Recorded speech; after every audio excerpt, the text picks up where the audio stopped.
Episode 6.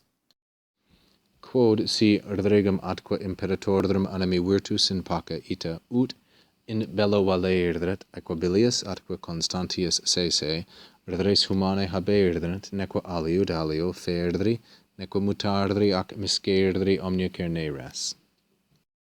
Now Sallust continues, and he starts with this conjunction quod. One of the meanings of quod is but, adversative, or now, which can be temporal or inferential. I think this one is adversative. But if. Now we have to travel a bit before we find the subject. I'm not suggesting that this is the way one ought to read Latin, but in terms of analyzing the sentence, the subject is virtus. Regum imperatorum, these are both masculine, plural, and genitive, and they depend upon animi. And animi, as a genitive singular, in turn depends upon virtus.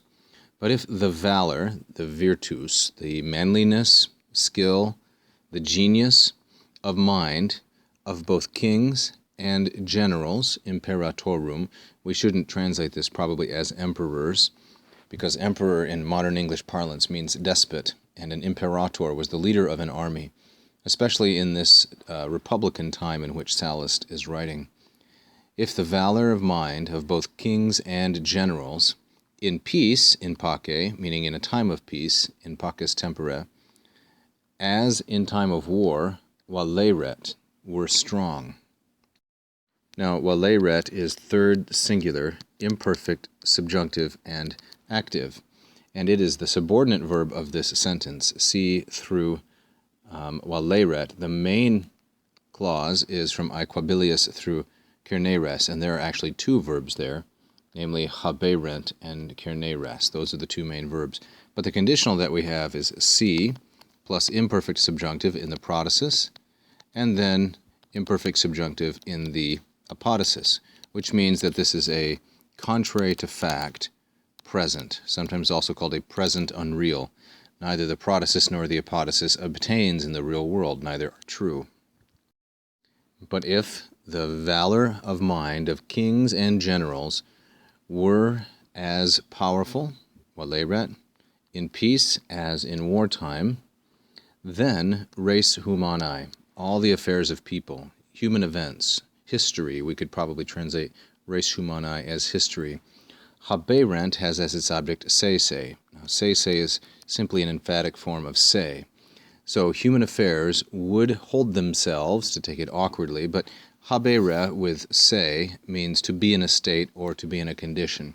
Human affairs would be more just, aequabilis, and more stable. That is, they would change less. That's the one consequence of the protasis, quod through valeret. Now the second consequence is represented by the verb cerne res, neque, and these three infinitives, ferdri, mutardri, and miscere. Nor would you see, and the Romans used a second person. We would in English use a third singular and say, would one see?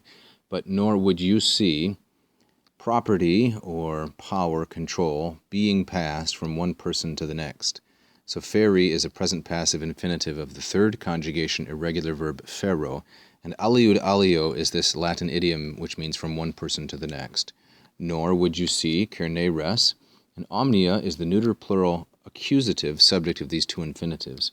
Nor would you see everything being changed and thrown into confusion, miscere.